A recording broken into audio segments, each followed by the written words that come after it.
Hello students, हमने पिछली video में कुछ अव्यय के प्रकार किए थे और इकाई अव्यय तक हमने कर लिया था और उसके बाद 3.1 के कुछ एक क्वेश्चन हमने किए थे और आज हम उन्हीं प्रकारों को आगे बढ़ाते हुए ये देखेंगे कि त्रिभुजाकार अव्यय क्या होता है।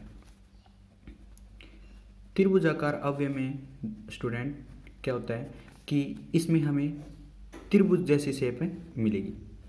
तो इस प्रकार यहाँ पे कोई अंक होगा 1 2 3 4 5 और यहाँ पे 6 और नीचे क्या होंगे सारे 0।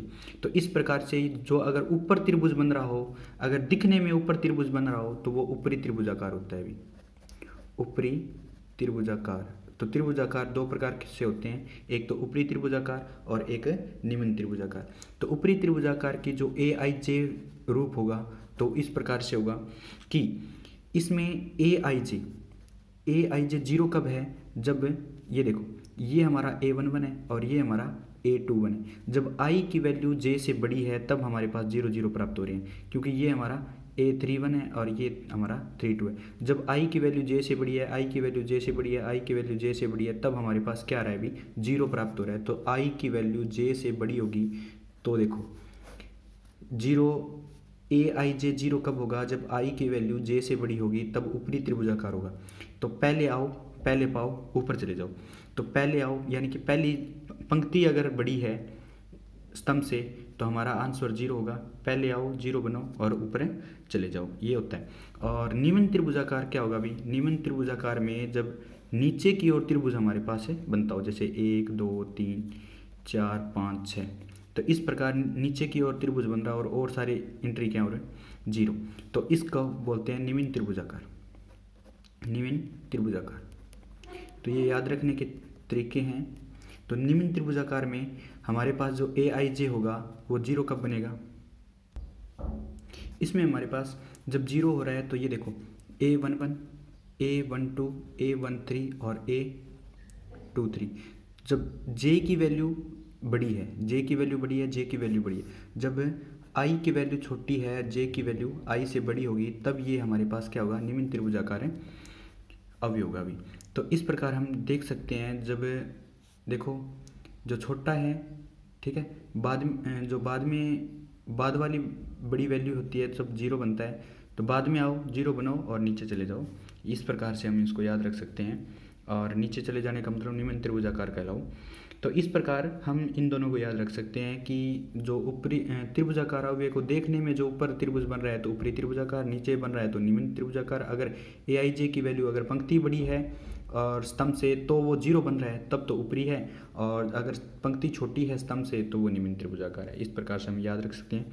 अब देखो परिवर्त अव्यय क्या होता है। तो परिवर्त अव्यय में ये ट्रांसपोज ऑफ द मैट्रिक्स होता है। ट्रांसपोज ऑफ ए मैट्रिक्स,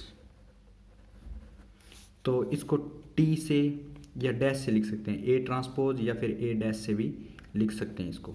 तो इन दोनों सिंबल से हम इसको लिखने का तरीका ये हमारे पास है। तो इस प्रकार A ट्रांसपोज बराबर A डैश, तो वो होता क्या है भी, अगर हमारे पास A बराबर AIJ है M क्रॉस N का, तो वो हमारे पास ये हो जाएगा AJI। तो यानी कि पंक्ति है वो स्तंभ बन जाएगा, स्तंभ है वो पंक्ति बन जाएगी, तो ऑर्डर भी उसका चेंज हो जाएगा। तो M क्रॉस N है तो वो N क्रॉस M हो जाएगा। जैसे एग्जांपल 1 2 3 4 5 6, 2 क्रॉस 3 का है, तो A ट्रांसपोज या A डैश क्या आएगा हमारे पास, तो ये पंक्ति है वो स्तंभ बन जाएगा 1 2 3, और दूसरी पंक्ति है वो स्तंभ बन जाएगा भी, तो ये क्या हो जाएगा 3 क्रॉस 2। तो इस प्रकार से हमें परिवर्त कर सकते हैं। और उसके जस्ट बाद हमारे पास कुछ एक इसकी क्या होती है प्रॉपर्टी है कि A प्लस माइनस B का ट्रांसपोज करें तो हमारे पास क्या आना चाहिए, A का ट्रांसपोज प्लस माइनस B का ट्रांसपोज। अगर हमारे पास K गुणा में है, कोई अदिश गुणा है, तो अदिश गुणा है जैसे कोई 5 गुणा है A, तो इसमें K बार निकल जाएगा और A का ट्रांसपोज है ऐसे हो जाएगा भी।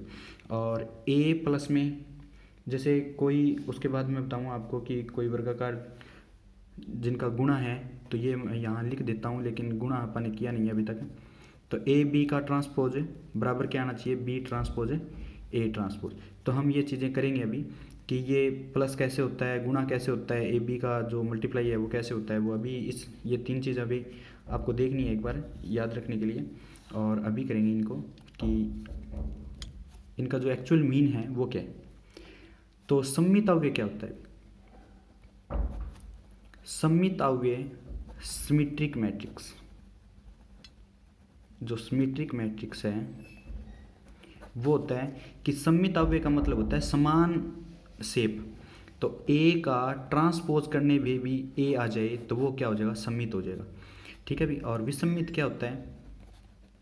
विषम सममित मैट्रिक्स जो है वो अव्यय है वो स्क्यू सिमेट्रिक मैट्रिक्स होता है भी, स्क्यू सिमेट्रिक मैट्रिक्स।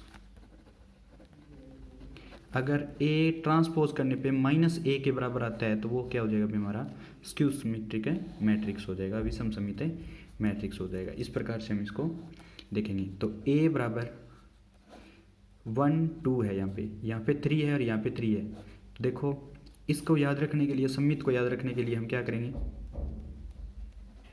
इसके कुछ गुणधर्म होते हैं कि पहली बात तो ये क्या होना चाहिए भी, वर्गाकार होना चाहिए। पहला पॉइंट तो है वर्गाकार, यानी कि स्क्वायर मैट्रिक्स होना चाहिए, स्क्वायर मैट्रिक्स होना चाहिए। दूसरा इसका है कि विकर्ण अवयव के अलावा विकर्ण अवयव के समान दूरी पर अवयव, विकर्ण अवयव के समान दूरी पर अवयव, विकर्ण अवयव के समान दूरी पर अवयव समान होने चाहिए भी। जैसे ये हमारे पास विकर्ण अवयव है, तो इनसे समान दूरी पर इतनी दूरी ये है, इनसे इतनी दूरी ये है, तो ये दोनों क्या होने चाहिए, समान होने चाहिए। इसी प्रकार ए 3 3 वाले में 1 2 3, और यहाँ पे 5 है तो यहाँ पे 5 होना चाहिए, 4 है तो यहाँ पे 4 होना चाहिए, यहाँ पे 6 है तो यहाँ पे भी 6 होना चाहिए। तो ये तो विकर्ण अवयव है, ये विकर्ण अवयव से ये इतनी दूरी पर समान है तो ये बराबर होना चाहिए। ये इतनी दूर है और इससे ये इतनी दूर है तो ये बराबर होना चाहिए। ये समान दूरी है और ये समान दूरी है तो ये दोनों बराबर होने चाहिए। तो ये सममित अवयव की खास बात है भी, सिमेट्रिक मैट्रिक्स की खास बात है कि विकर्ण जो डायगोनल है, मैट्रिक्स का डायगोनल है, उससे जो डिस्टेंस सेम डिस्टेंस पे एलिमेंट सेम होने चाहिए हमारे पास। तो ये हमारे पास है विषम सममित की है। तो विषम सममित में देखो भी क्या होता है,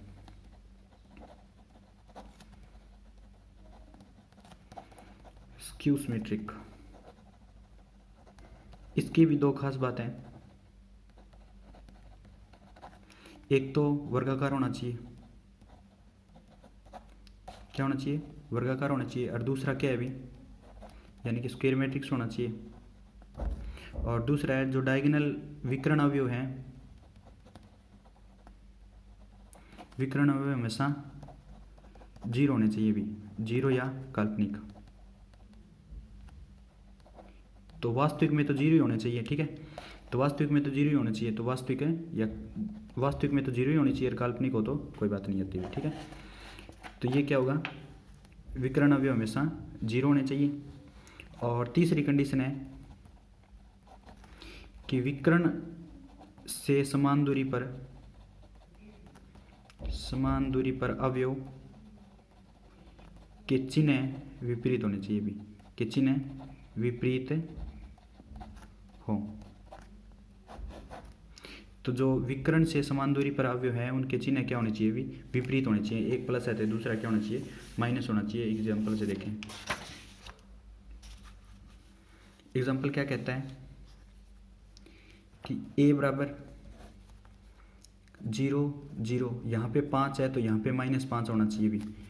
दूसरा लेते हैं, अगर यहाँ पे 0 0 तो यहाँ पे -2 है तो यहाँ पे प्लस का 2 होना चाहिए भी। तो ये समान दूरी पे हैं तो इनके चिन्ह विपरीत है भी। 3 वाले में क्या करते हैं कि 0 0 0, यहाँ पे 2 है तो -2, यहाँ पे 3 है तो -3, और यहाँ पे 4 है तो -4। तो इनके जो समान दूरी पर हैं इनके चिन्ह विपरीत होने चाहिए। तो वो कौन सा मैट्रिक्स होगा भी अपने पास है, स्क्यू सिमेट्रिक मैट्रिक्स होगा। और इनका ट्रांसपोज लेने पे इनका आंसर क्या होता है, -a आता है, देख लो भी। तो a ट्रांसपोज लेंगे तो ये क्या होगा, 0 0, क्योंकि ये पंक्ति है वो स्तंभ बन जाएगा और ये पंक्ति है वो स्तंभ बन जाएगा। और इसमें से माइनस कॉमन निकाल लेते हैं तो क्या आता है, 0 5 -5 और 0, और ये क्या हो गया अभी माइनस ए के बराबर हो गया, तो ये स्क्यू सिमेट्रिक हो गया, यानी कि विषम समित मैट्रिक्स हो गया अभी। अब देखो हमेशा याद रखना नोट, ए प्लस में ए ट्रांसपोज हमेशा सम्मित होगा, ए प्लस में ए ट्रांसपोज हमेशा सम्मित होगा, पहला रिजल्ट है अभी, तो हमेशा सम्मित होगा। तो इसका प्रूफ देखते हैं अभी कैसे होगा कि ए प्लस में ए ट्रांसपोज का ट्रांसपोज करें तो वो क्या आएगा अभी, ए का ट्रांसपोज अलग प्लस में ए ट्रांसपोज का ट्रांसपोज, तो ए ट्रांसपोज का ट्रांसपोज हमेशा ए ही होता है, क्योंकि अगर इसका ट्रांसपोज किया और इसका दोबारा ट्रांसपोज करेंगे तो वो वापस ए ही बन जाएगा अभी, ठीक है।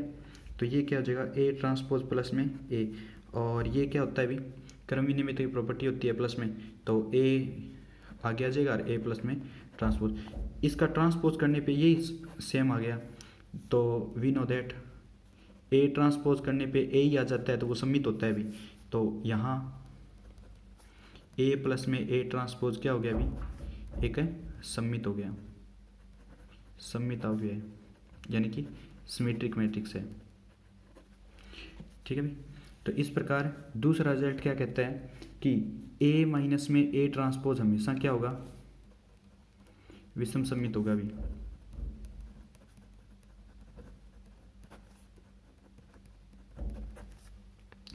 तो विषम सम्मित कैसे होगा, प्रूफ देखो, ए माइनस में ए ट्रांसपोज का ट्रांसपोज करेंगे तो हमारे पास ए ट्रांसपोज माइनस में ए ट्रांसपोज का ट्रांसपोज अलग अलग हो गया अभी, और ए ट्रांसपोज पड़ा रहने दो, ये वापस क्या हो जाएगा ए, और इस माइनस को बाहर निकालेंगे तो ए माइनस में ए ट्रांसपोज।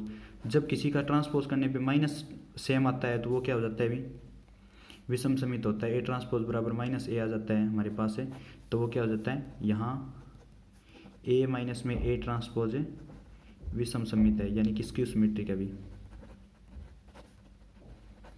ठीक है। यहाँ पे लिख देना स्क्यू सिमेट्रिक, ठीक है, ये चीज़ हम कर सकते हैं अभी। अब देखो तीसरा रिजल्ट है ए ट्रांसपोज तथा ए ट्रांसपोज ए हमेशा क्या होगा अभी, सम्मित होगा, यानी कि सिमेट्रिक होगा। कैसे, प्रूफ देखते हैं अभी इसका, ए ट्रांसपोज का ट्रांसपोज करें तो इसका आंसर क्या आता है अभी, ए ट्रांसपोज का ट्रांसपोज पहले आएगा, क्योंकि ये पहले आएगा, रिवर्स व्युत्क्रम नियम लग जाता है अभी, रिवर्स ला, तो ये ट्रांसपोज का ट्रांसपोज और बाद में क्या आएगा ए का ट्रांसपोज, तो ए का ट्रांसपोज ए ही होता है, ए का ट्रांसपोज पड़ा है अभी, तो इसका ट्रांसपोज करने पे यही सेम आ गया, तो ये हमेशा क्या होगा, सम्मित होगा अभी, ये सम्मित की प्रॉपर्टी है। और इसी प्रकार या ए ट्रांसपोज का ट्रांसपोज करें तो हमारे पास ये पहले ए का ट्रांसपोज होगा और बाद में ए ट्रांसपोज का ट्रांसपोज होगा, तो ये क्या हो जाएगा ए ट्रांसपोज, और ये वापस ए आ गया, तो इसी का वापस ये बन गया, तो ये भी क्या होगा, सम्मित होगा, यानी कि सिमेट्रिक होगा अभी,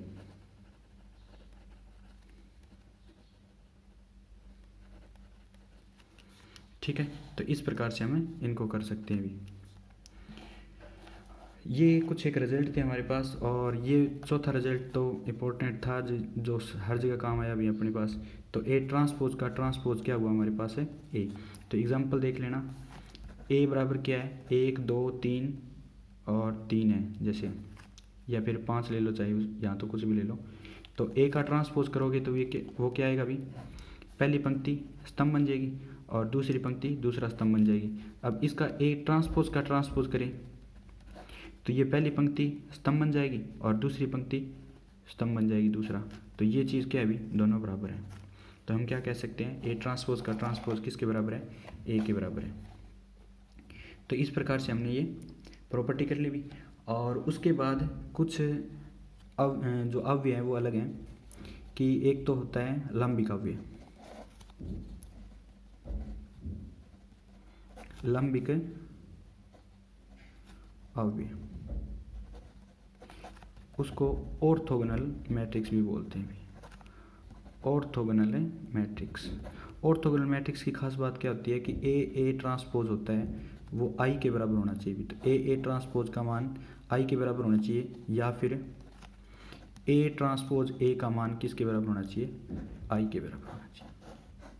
तो ये क्या चीज़ है, लंबिक अवयव की है कि ए ट्रांसपोज इक्वल टू आई या फिर ए ट्रांसपोज ए इंटू हो तो आई की वैल्यू आनी चाहिए इनकी। तो ये हमारे पास है ऑर्थोगोनल मैट्रिक्स होता है। और इसमें आई हमेशा जो आई इकाई अवयव है, इकाई या फिर यूनिट मैट्रिक्स है, वो हमेशा क्या होगा भी, किसी भी ऑर्डर का हो, एन का ऑर्डर जो मान लो, तो वो हमेशा ऑर्थोगोनल होगा भी, यानी कि लंबिक होगा। तो हमेशा क्या होगा भी, ये लंबिक होगा।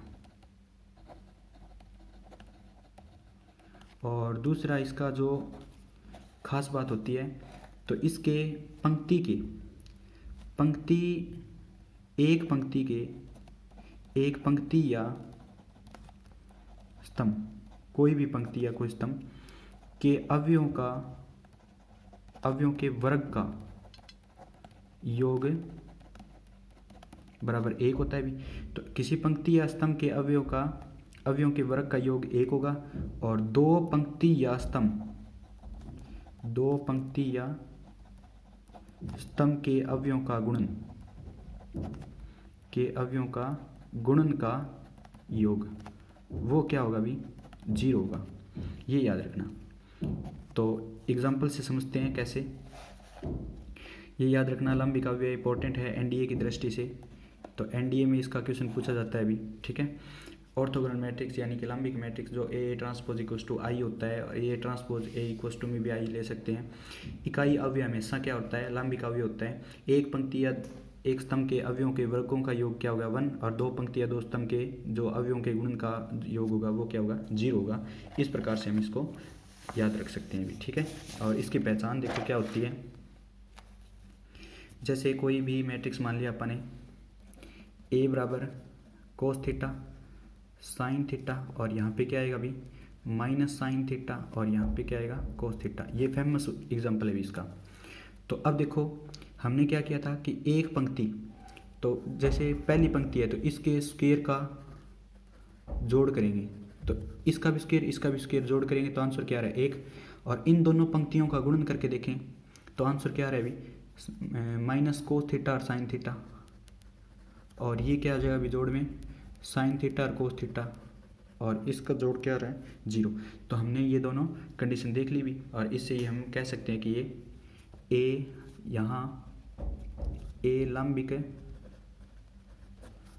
अवयव या ऑर्थोगोनल मैट्रिक्स है।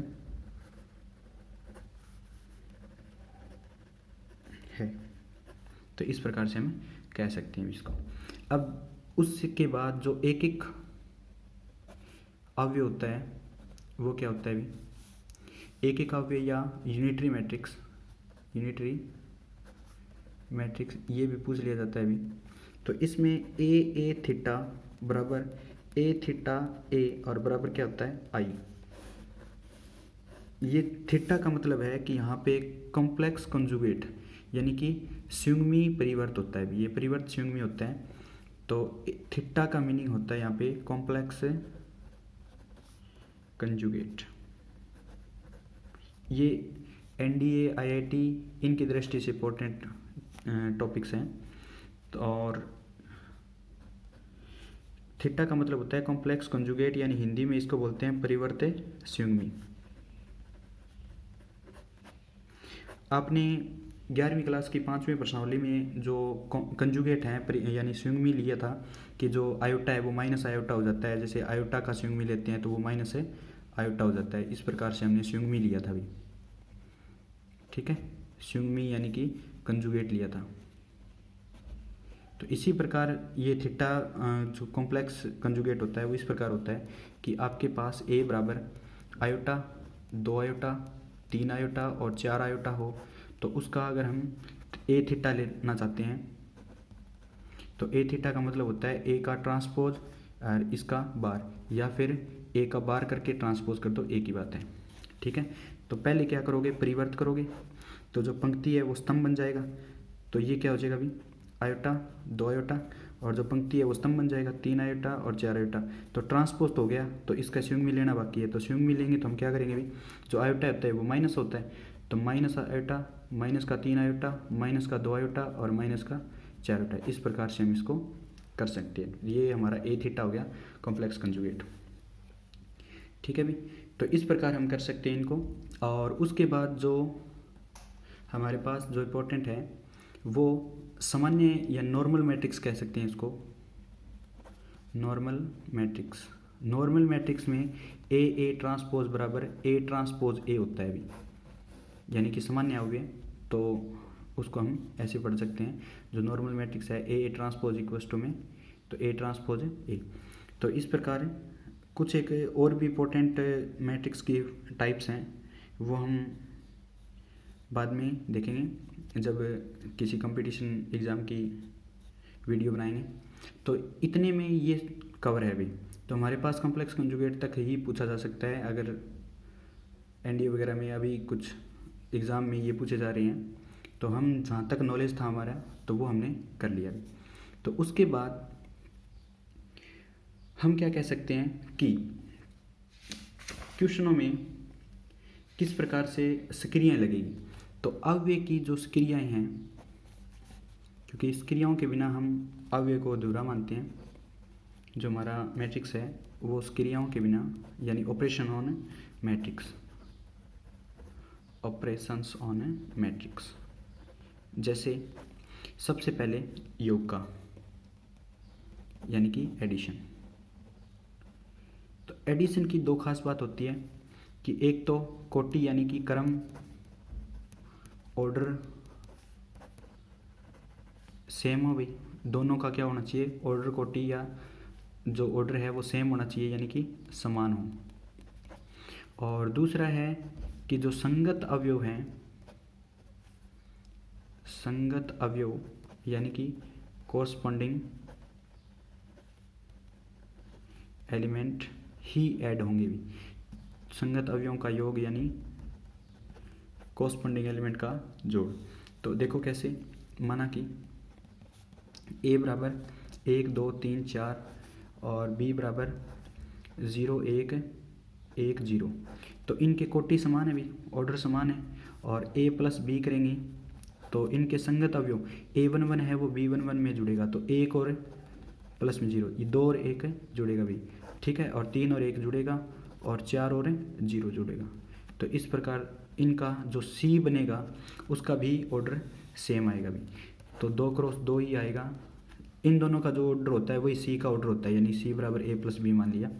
तो ये 1 हो गया, 3 हो गया, 4 हो गया और 4 हो गया, ठीक है। इस प्रकार से हम इनको कर सकते हैं।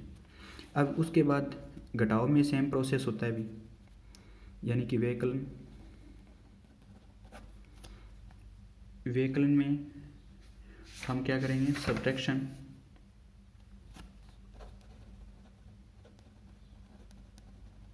सेम प्रोसेस, तो कोटि ऑर्डर सेम होना चाहिए, संगत अवयव में से घटेगा भी। और एग्जांपल ले लेते हैं सीधा। तो ए बराबर क्या है, 1 2 3 4 और बी बराबर क्या है अभी 0 1 1 0। सी निकालेंगे तो ए माइनस है बी, तो इनका भी ऑर्डर वही सेम होगा भी। जो एडिशन होता है वही सब्ट्रैक्शन होता है, बस ये मीनिंग क्या होता है यहाँ पे, ये घट जाएगा। तो 1 में से 0 गया अभी, और 2 में से 1 गया, और 3 में से 1 गया, और 4 में से 0 गया।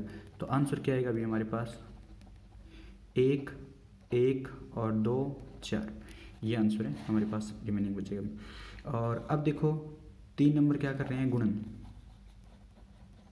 यानी कि मल्टीप्लिकेशन।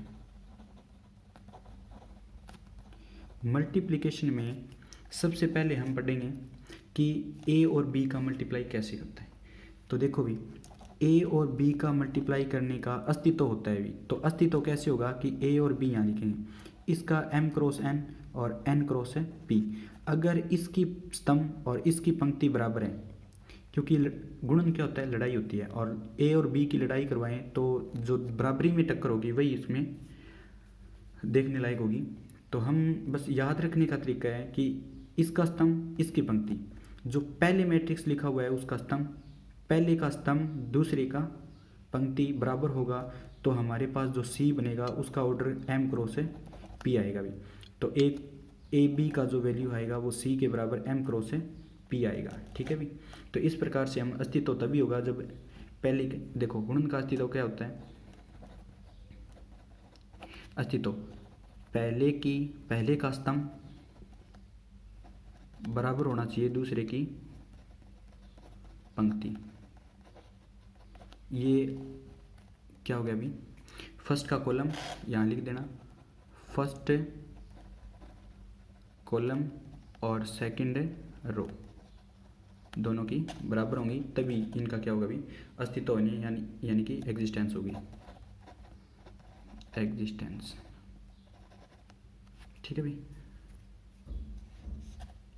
तो हम इस प्रकार से कर सकते हैं भी। ठीक है, एग्जिस्टेंस कर लेंगे और उसके बाद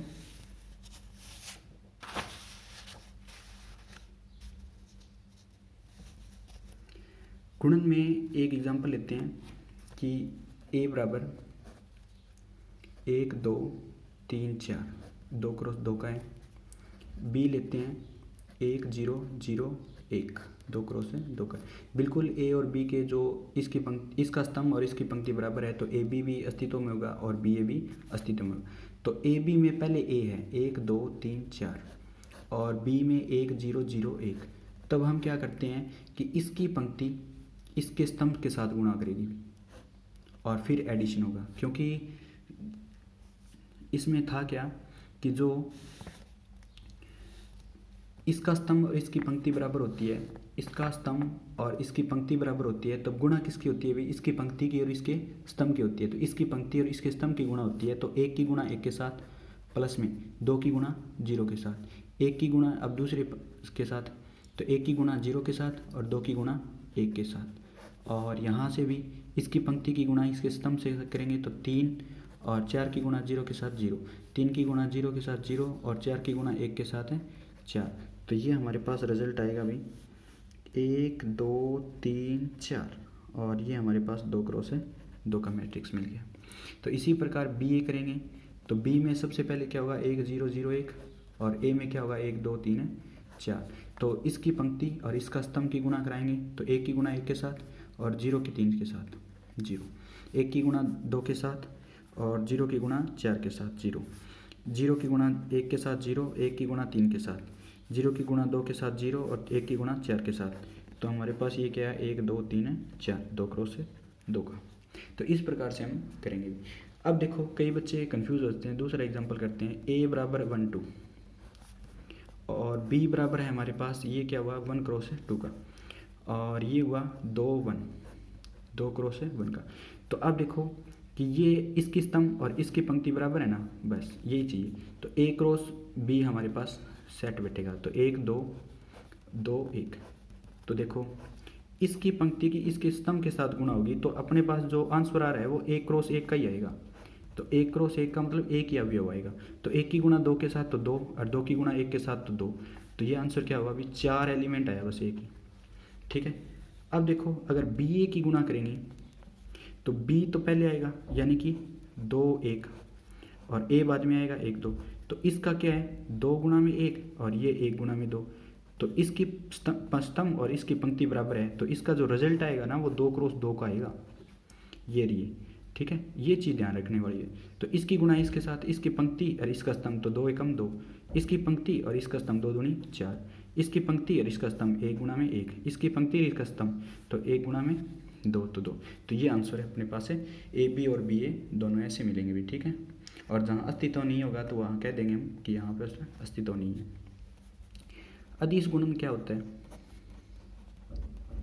अदिश गुणन का मतलब होता है स्केलर मल्टीप्लाई, स्केलर मल्टीप्लिकेशन।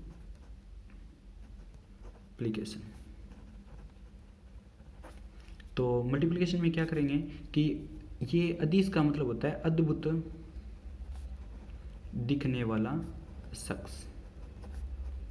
देखो भी यहाँ अद्भुत दिखने वाला शख्स है कि अगर आपके पास ये क्लासरूम आपका मैट्रिक्स एक क्लासरूम की तरह भी होता है, मैट्रिक्स एक आपके बागवानी के रूप में भी होता है, जैसे संतरे का बाग होता है वो मैट्रिक्स की फॉर्म में, प्रार्थना स्थल में जो आप बच्चे मिलकर प्रार्थना करते हैं तो वो भी एक मैट्रिक्स की फॉर्म में, क्लासरूम में बच्चे बैठते हैं वो भी एक मैट्रिक्स की फॉर्म में, क्योंकि वहाँ भी पंक्ति और स्तंभ के रूप में आप बैठते हो। तो वो चीज़ें क्या है कि A11 A12 A21 A22। तो यहाँ पे कोई के अदिश क्वांटिटी है, यानी कि स्केलर क्वांटिटी है, तो वो उसकी मल्टीप्लाई करेंगे तो ये सारे क्लासरूम में बैठे